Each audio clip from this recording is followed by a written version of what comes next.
এখন তত্ত্বাবধায়ক সরকারের উপরে আমাদের কোনো প্রাধান্য না। তত্ত্বাবধায়ক সরকারের এখন পর্যন্ত যারা উপদেষ্টা হয়েছেন তাদের কারো সাথেই কোনো দিন আমাদের কোনো ধরনের কোনো সাংগঠনিক সম্পর্ক ছিল না, এখনও নাই। সামান্য কোনো সম্পর্ক ছিল না, এখনও নাই। এক। 2 নম্বর হচ্ছে যে সুবিধাটা কি পেয়েছি আমরাই তো একমাত্র দল যাদেরকে নিষিদ্ধ করা হয়েছিল, আর তো কাউকে নিষিদ্ধ করা হয়নি। তা আমরা যদি আমাদের ন্যায্য অধিকার ফিরে পাই, এটার নাম কি সুবিধা? সুবিধা হচ্ছে অধিকারের বাইরে বাড়তি যেটা পাওনা হয়, বরঞ্চ আমাদের উপরে জুলুম করা হয়েছিল। আমরা সেদিন বঙ্গভবনে এই দাবি তুলতে পারতাম, আমরা তুলি নাই। আমরা দলের চাইতে দেশকে বড় করে দেখেছি, এই জন্য জাতীয় বিষয়গুলোকেই আমরা সামনে নিয়ে এসেছিলাম। পরবর্তী পর্যায়ে আমরা বলেছি যে আমাদের উপরে জুলুম করা হয়েছে, আপনারা এই জুলুমের পর্দা ছিঁড়ে ফেলুন। তত্ত্বাবধায়ক সরকার তাদের দায়িত্ব পালন করেছে, মানে এই ইন্টারিম গভর্নমেন্ট, তত্ত্বাবধায়ক না, এই অন্তর্বর্তীকালীন সরকার তাদের দায়িত্ব পালন করেছে। এবার আসুন যে রাষ্ট্রের বিভিন্ন জায়গায় এখন পদায়ন হচ্ছে। আমাদের দলের ছাত্র সংগঠনের লোকেরা যদি সামান্য ঘ্রাণ পাওয়া গেছে, তাদেরকে বিগত সরকার ফিল্টার করে কাউকে চাকরি থেকে তাড়াইয়ে দিছে, আবার কাউকে বসায় রাখছে, তার ন্যায্য অধিকার একটাও দেয়নি।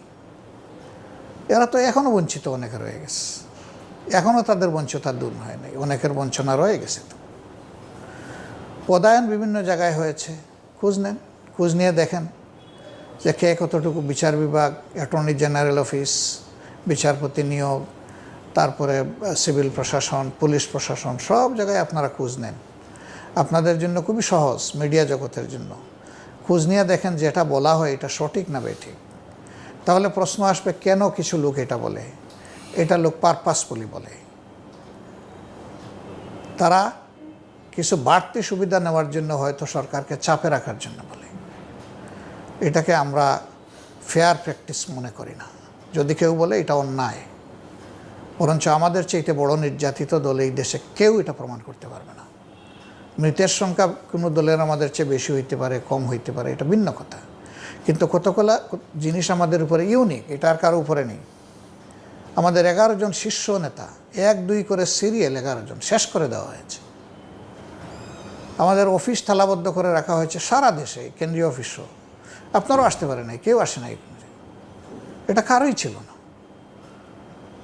আমাদেরকে রাস্তাঘাটে চলতে দেওয়া হতো না। আমরা ন্যায্য দাবিতে একটা মিছিল করেছি, সাথে সাথে কিছু লোককে অ্যারেস্ট করবে এবং অসংখ্য লোকের বিরুদ্ধে মামলা দেবে। আমাদের মিছিল থাকতো সম্পূর্ণ শান্তিপূর্ণ, তারপরে এই কাজগুলো করেছে। আমাদের নিবন্ধন বাতিল করা হয়েছে। আর কার নিবন্ধন বাতিল হয়েছে? আরপিওর অনেক শর্ত অনেক দলই পূরণ করে না। খোড়া অজুহাতে, মিথ্যা অজুহাতে আমাদের দলের নিবন্ধন কেড়ে নেওয়া হয়েছে, লোগো কেড়ে নেওয়া হয়েছে, শেষমেশ আমাদেরকে নিষিদ্ধও করা হয়েছে। এগুলো তো কারো উপরে হয়নি। সুতরাং যারা বলেন তারা আরেক দফা আমাদের উপরে, আমি বলবো, বিচার করেন। আমি তাদেরকে অনুরোধ করব, বিবেক অনুযায়ী তারা যেন কাজ করেন, আমাদের উপরে যেন আর কেউ অবিচার না।